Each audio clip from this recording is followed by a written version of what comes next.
Chapter 17. Manchester Arena Bombing. Family has always been important to me. I enjoy nothing more than a fun-filled day out with my family, close friends, and their children. I'm quite fortunate that my daughter has cousins who are the same age, and I love it when they all get together and bond. However, I think most children today are spoilt. They receive far too many material gifts for birthdays and Christmas.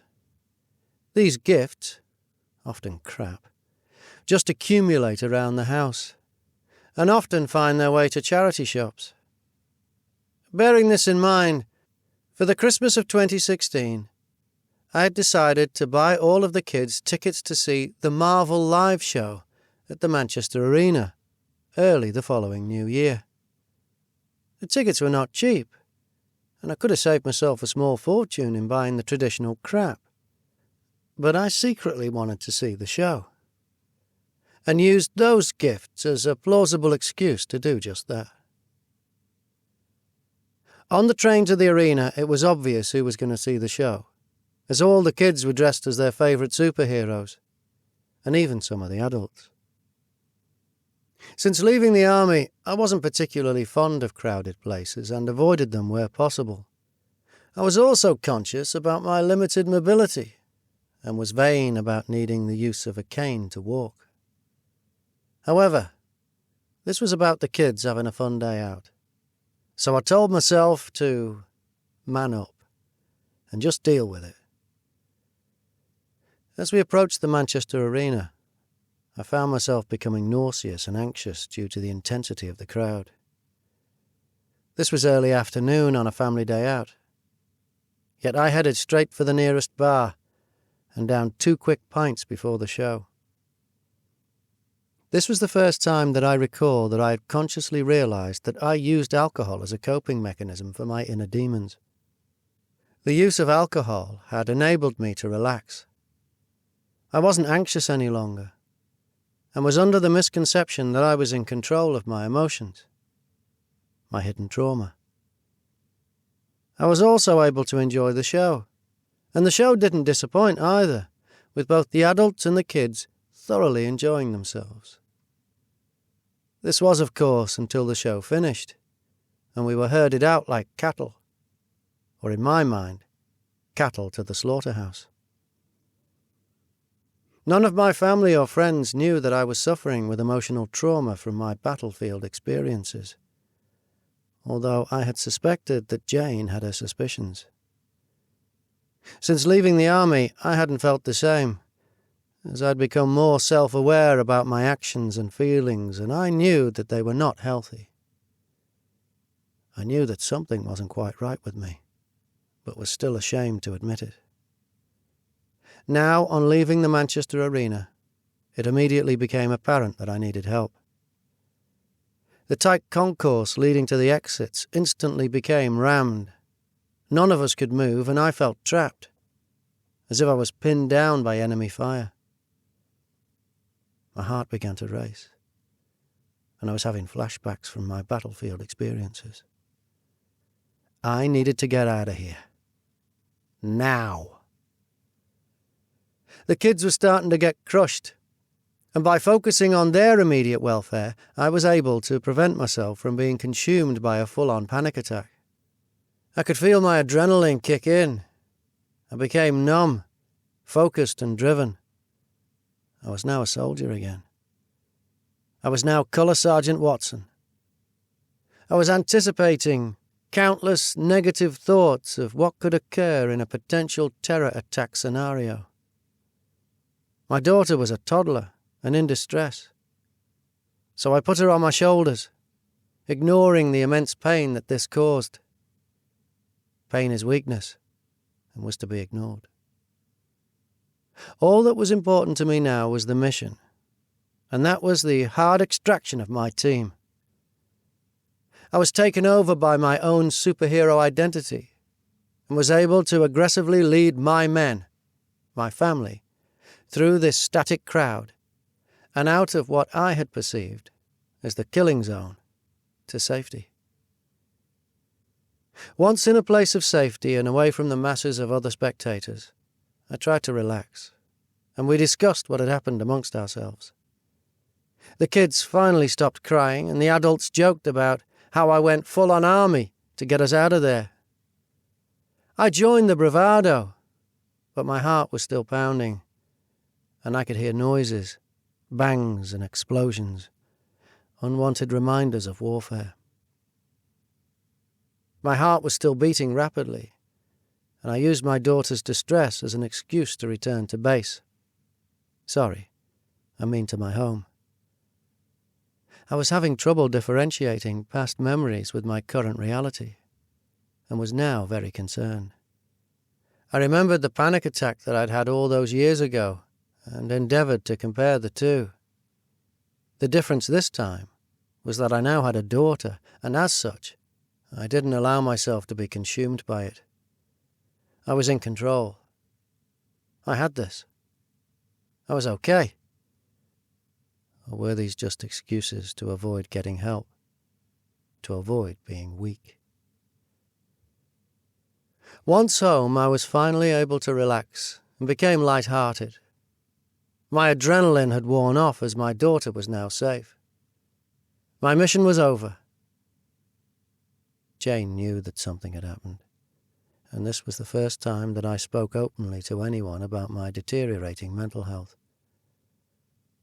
In a paradoxical way, my suppressed emotions from Kosovo, Iraq, and Afghanistan had manifested into further trauma, as I was now traumatized by the poorly managed exiting strategy from this show. This was true inception. I explained to Jane how I had become paranoid about a terror attack taking place as we exited. She was aware that I already hated going to shopping centres, or any built-up area with crowds for that matter, as a result of my hypervigilance. I'd always brushed this off as a consequence of 20 years' service and old habits, but this is also associated with a common symptom of PTSD. This was completely different, though.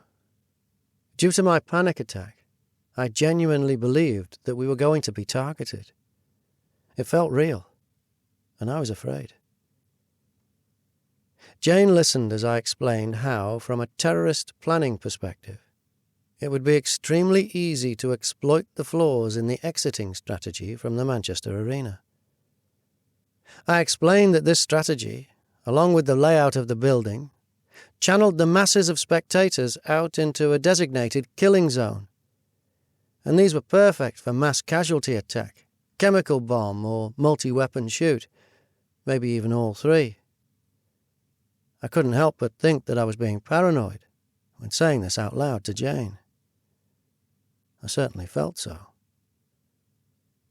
I now knew that I wasn't thinking straight, and that I may be suffering with slight PTSD. Jane suggested that I seek professional help, to which my defensive reply was, "I'm talking to you about this, and this is helping." This is the preferred excuse that all veterans give when questioned about seeking help for their poor mental health. And this may be a short-term fix, but it is far more harmful in the long term. I thanked Jane for listening and helping me, and she was pleased that I had opened up to her about my feelings. I'd always struggled to be open about my emotions, even with my wife and daughter, and I categorically believe that this was a direct consequence of how we were trained. How can emotionless killing machines have feelings? Wouldn't this compromise the needs of the army, especially in the infantry? I was coming round to the acceptance that I may be actually suffering with PTSD. I understood that sharing my feelings and emotions had helped me cope with my new trauma. But I still felt shame, weakness. Regardless, I had a dissertation to prepare. So yet again, I buried these feelings and exclusively focused on my studies. What's the worst that could happen? 3 months after my near-panic attack, the unthinkable happened. An actual terror attack occurred at the Manchester Arena. I was playing an online fantasy game with some of my friends at the time when one of them insisted that we stop to watch the news. He informed the group that a bomb had been detonated in the city centre of Manchester. I immediately thought about the Manchester bombing from 1996 by the IRA and wasn't immediately concerned. However, that morning my wife and daughter had travelled to London to visit the Natural History Museum and were staying with friends. As the details started to emerge, I began to have a panic attack, and I needed to be with my family. I needed them to be safe. I had studied terrorism and asymmetrical warfare in an academic capacity at university. I'd even highlighted the evolution of traditional regional terrorism, such as the IRA, to the global-centric Al-Qaeda. Historically, the IRA wanted a lot of people watching through media coverage, but not a lot of people hurt. The 1996 Manchester bombing was an excellent example of this due to the fact that the IRA had a long-term political agenda, and even had its own political party, Sinn Féin. As a result of this, there was always the risk of political fallout and the loss of credibility and public support, which is why they generally targeted the armed forces and politicians for assassination. Global terrorism was different, though, especially Islamic extremists. There was no political rhetoric, just a religious crusade.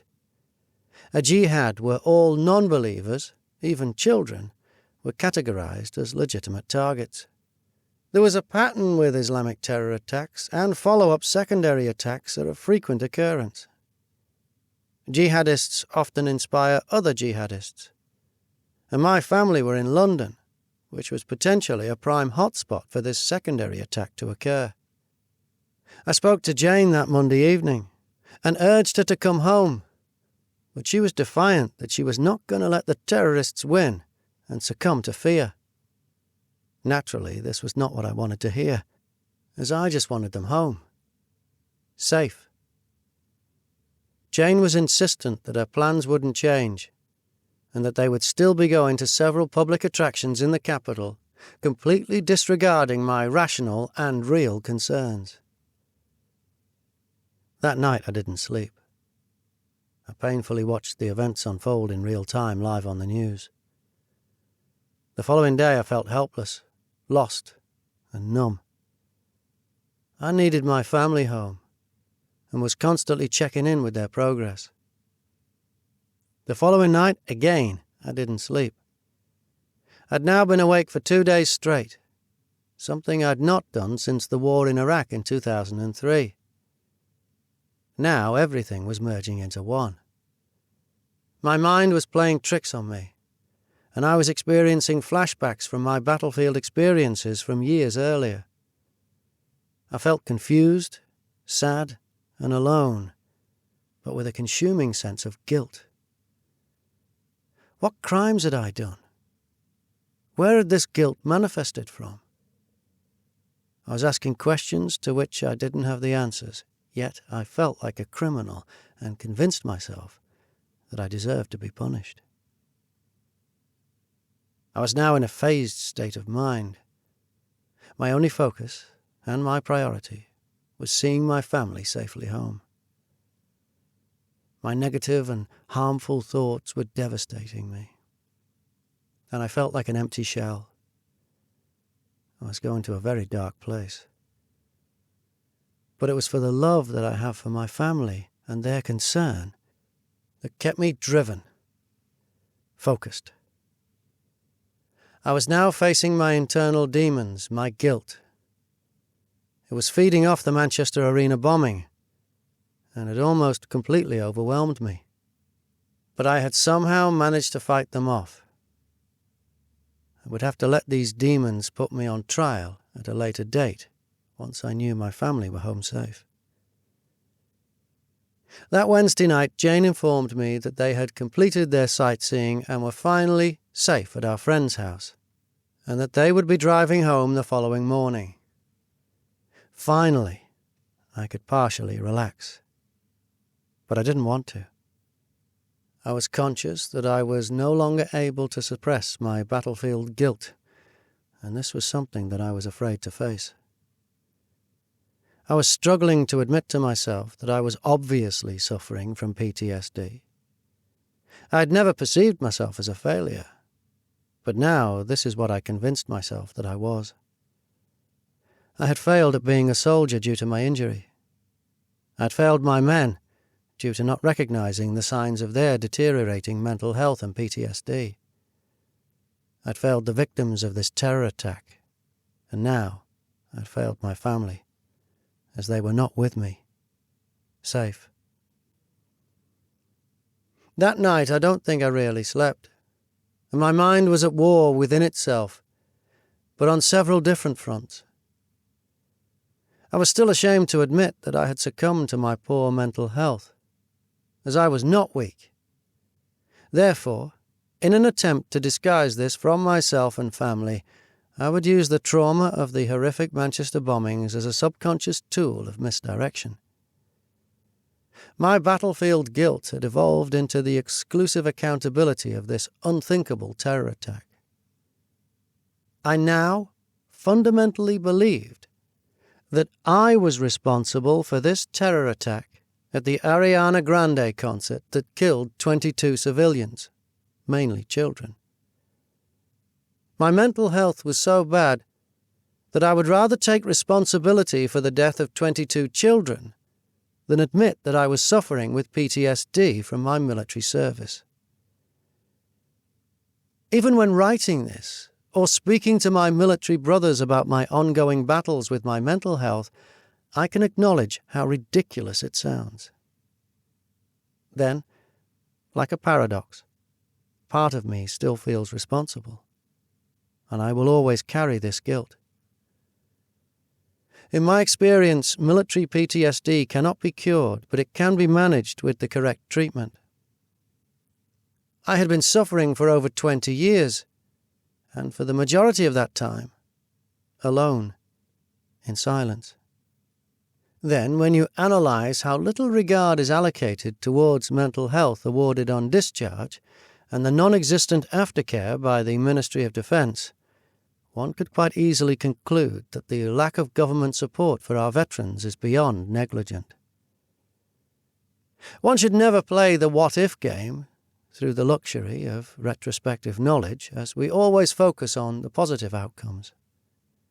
After all, we like to believe that we are all heroes in our own stories.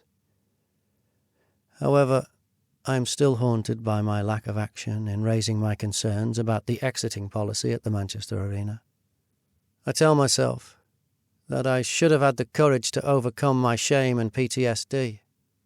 I should have spoken to someone regarding spectator safety, and maybe this could have prevented the terror attack, or at the very least, reduced the number of casualties. Then I think about what my late grandfather said to me when discussing the death of a friend. He wisely suggested that, yes, I could have helped, but then on the other hand, I could have quite easily made things a hell of a lot worse. Regarding my own mental health, I cannot rationalize my own thoughts and emotions, and as a result I will always carry this unwanted what if. When my family returned home, I was in a zombie-like state, but finally allowed myself to rest, and Jane was naturally concerned about my mental health. On the plus side, I hadn't experienced any physical pain from my back or legs, as I'd become completely shut off, numb. It was in the following days, and after several nights' restless but better sleep, Jane asked me to open up about what was going on with me. I couldn't hide any more, but I was still ashamed at admitting that I was weak, a failure. I still lacked the moral courage to be honest with my wife. Jane had known me since I was a teenager and knew me better than I knew myself. It was time to come clean and be honest, or as honest as my shame would allow. I explained to Jane that I'd been engulfed with guilt over the recent bombing, that I had felt responsible for this terror attack. She knew about the incident, not the panic attack, a few months prior at the Marvel live show. But my mental health had deteriorated significantly since then. I secretly knew that I felt guilty for other reasons, from my experiences in Iraq, and believed that somehow these actions had created a butterfly effect that had culminated with the Manchester Arena bombing. I kept this from Jane, and, to stop her probing any further, I admitted that I needed professional help, that I was broken. I must stress that I had now convinced myself that I didn't have PTSD, and that I was simply traumatized from the arena bombing and being separated from my family. This was the narrative that I sold to myself, as even now I was still in denial and attempting to suppress my military trauma, which was showing blatant signs that are associated with PTSD. My first point of call was to the charity Combat Stress. These charities are generally regionally based, and as a result, they were inundated with veterans in the immediate aftermath of the Manchester Arena bombing. Consequently, it would be 8 weeks before I was assessed, and I would use my studies as a welcome distraction. My initial assessment took place at the Royal British Legion office in the centre of Manchester, and attending this was a psychological challenge in itself. It was the first time I had visited the city centre since the bombing, and this had made me even more anxious. The assessment was conducted more like a formal interview or a simple conversation, but I was very defensive from the start. Before my assessment had begun, my first words were, "I don't have PTSD," as I felt very defensive about sharing my feelings with a stranger, a civilian. It was easier to talk to my brethren, or, at a push, Jane. But I was only here for the benefit of my family, so I had to make the effort, even if that was minimal. As a former welfare officer, I had witnessed the damaging effects of untreated PTSD tear families apart, and I was determined that this would not happen to my own family. Yet my first words were ones of denial. I then stated that the other veterans needed the charity support more than I did, and that I was managing okay. After all, this is what my military therapist had said in the weeks before my discharge. So who was I to argue? I was still following orders, and the more the psychiatrist probed, the more I denied or avoided the questions. I was still trying to avoid the real issues, and I suspect that she saw right through me, and that I was struggling. In fact, I was almost defeated. I was close to the end. By the time that Combat Stress got back to me, I was already in my 3rd year at university. I had drafted my dissertation that summer, and this had allowed me to suppress my emotions, my ongoing battle with PTSD, through the use of my academic study. Combat Stress had concluded that I needed treatment, but they had nothing available in the foreseeable future due to the high demand and lack of facilities and funding. They did, however, have a place at a 2-week anger management course later on in the year in northern Scotland. The irony is that this offer made me angry. Due to my ongoing studies and issues surrounding childcare, I calmly gave this course a pass. Besides, other veterans would benefit from it more than I would. And I was denying that I was even struggling with poor mental health. Jane was understanding about the pressures of what Combat Stress were undergoing. A charity that was established to help veterans with their hidden wounds, their demons, their battlefield trauma. Yet again, I ask the question, where was the support from the government? Jane wouldn't let me go untreated, and as a nurse, had been made aware of the Military Veterans Service, part of the Pennine NHS Trust. I reluctantly applied and was very pessimistic about the outcome. Yet again, I went through another psychological assessment and was even more defensive now. From my perspective, I needed help 6 months ago, and now I was fine. The closer I was getting to any type of help, the more I was subconsciously pushing back. I didn't want to face my demons, my fears, my regrets. I had repeatedly tried to convince myself that I was fine and that I was managing. I recall being slightly surprised when the military veterans service offered me weekly sessions with a therapist to start immediately. This is where the toughest and most intense battle of my life would occur, the one deep within myself. I would have to face my inner demons and acknowledge my PTSD, but more so, the shame of accepting that I was weak. My weekly sessions were conducted at a centre for drug and alcohol addicts in the centre of Wigan. This set off several red flags, as this environment was not a healthy setting for those who also had poor mental health. I had never had any drug or alcohol dependency issues, yet this setting made me uncomfortable as soon as I entered, as it was not suitable for those more easily swayed. I explained this to my therapist, Barry, and he agreed, but unfortunately this was the only building where he could get an office to use. Once the introductions were out of the way, my first words were yet again, "I don't have PTSD." Even now I was still in denial and too ashamed to admit that I had been and was suffering with my mental health. My first session in therapy was more like a psychological sparring match. Barry was attacking me with unwanted questions, and I was blocking and evading, giving him half-truths as answers. I didn't really want to be there, and didn't feel comfortable telling anyone, let alone a stranger, my most personal and intimate feelings. Besides, Barry was a civilian. He wouldn't understand. How could he? He hadn't experienced the brutal realities of warfare. The following sessions followed this pattern. Barry would probe, and I would avoid and distract.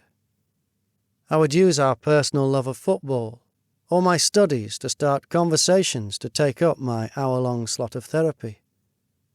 Then one day, Barry asked me, "Why are you here?" And it finally dawned on me that I couldn't honestly answer. I didn't know. The following week I thought about this question and why I was in therapy. I couldn't be honest with myself, let alone Barry. What was my aim? My end game? At our next session, I informed Barry that I was here for the welfare of my family. My wife Jane and my daughter Mara were my whole life, and I was terrified that my deteriorating mental health would tear us apart. Hence, this was the reason why I was still in denial about its very existence. I had finally admitted to someone that I was suffering with battlefield trauma, but was insistent that I was only slightly suffering, and at the lowest possible levels. Barry would try a combination of different exercises and therapies to help me unlock my suppressed trauma.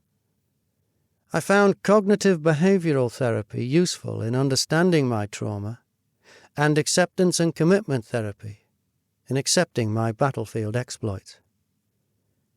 However, I still wasn't fully engaged with Barry and continued to hold back. Part of me still felt that shame, failure, and weakness at becoming overwhelmed by these emotions. Then came Chris's death and funeral, and something just gave way. We had shared similar experiences from Iraq and Afghanistan, and we both had survivor's guilt. I understood his mindset and had witnessed his rapid decline. If this could happen to Chris, then this could most certainly happen to me.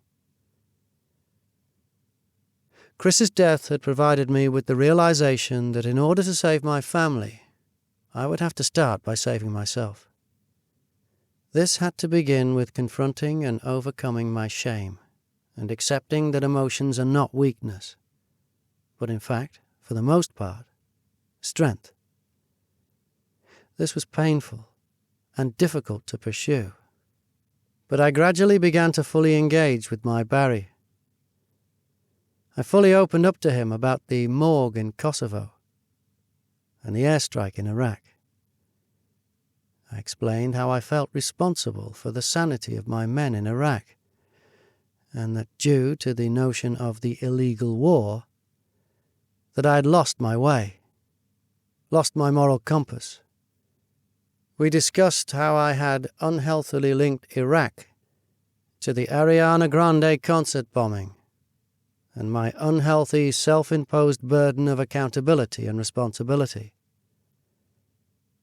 Personally, for me, it was more about understanding and accepting the consequences of warfare rather than pointing the finger of blame. Now I was making progress with my therapist. We moved on to eye movement desensitization reprogramming, EMDR. This type of technique is designed to make you change your perception of past events and trauma. This was very weird, and if I'm being completely honest, I didn't really commit to it. I don't know whether this was due to the environment, as I was never relaxed or comfortable there. Every time I walked into the building, it was a reminder of how far and rapidly Chris's mental health had declined. Plus, the chairs were really uncomfortable, and my back would go into constant spasm, which would break my concentration, and that didn't help. I had now accepted that all of the ethnic cleansing in Kosovo was not my fault, and that I couldn't have done more to save all those poor souls in the morgue. I'd accepted that just by reporting the incoming fire from that village in Iraq and the subsequent airstrike that followed, it was not my fault. I'd accepted that I was a pawn in a much larger game of combat chess where the enemy does not abide by the rules.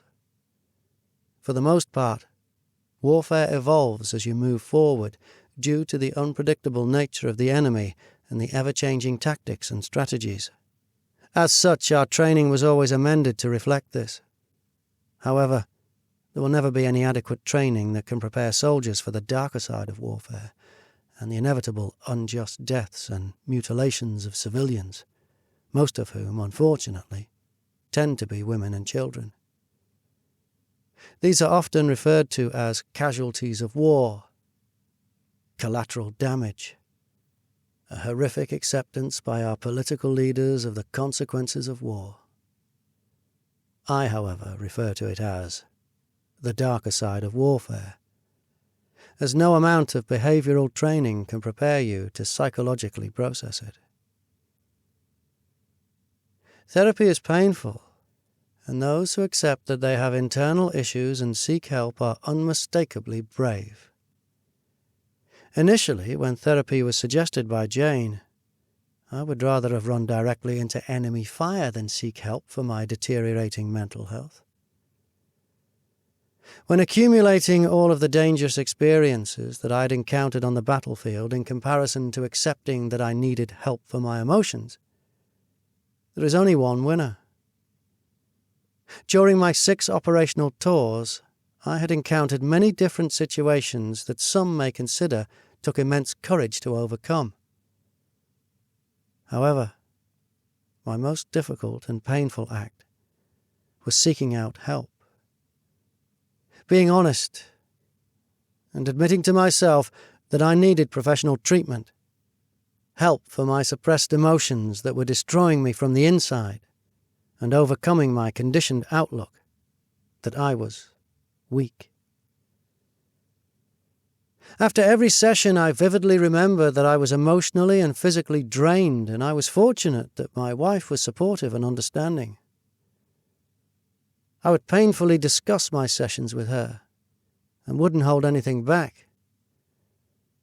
I'd never spoken about my battlefield experiences with her before, and I was quite surprised that she didn't pack up her bags and leave. It was the love and support that Jane provided which enabled me to brave the storm. I never missed a session with Barry, although I thought about it on many occasions. From a military perspective and from personal experience, therapy is like being under mortar fire in a defensive position. All you can do is take cover in your trench, sit it out, and hope that a mortar bomb doesn't get lucky and kill you. Like being under mortar fire, you are unable to fight back and are under relentless attack. For me, this is how therapy felt. And it took all of my courage to continue to keep turning up for our sessions. Although I had made progress with my therapist by partially opening up, I was never completely truthful with him. We had discussed my childhood in great detail. At the time, I couldn't comprehend why this was applicable. But now I understand the relevance. I had never really opened up about how I failed as a commander in Iraq, how I had failed as a leader, how I failed the men who had entrusted me with their lives. Over the years, within the confines of the sergeant's mess, crude jokes would frequently be made about these brave men, how they couldn't take it, how warfare had broken them, how they were weak. Regrettably, not once did I defend them. Not once did I share the unsightly collateral damage that we had witnessed, and for this, I am ashamed.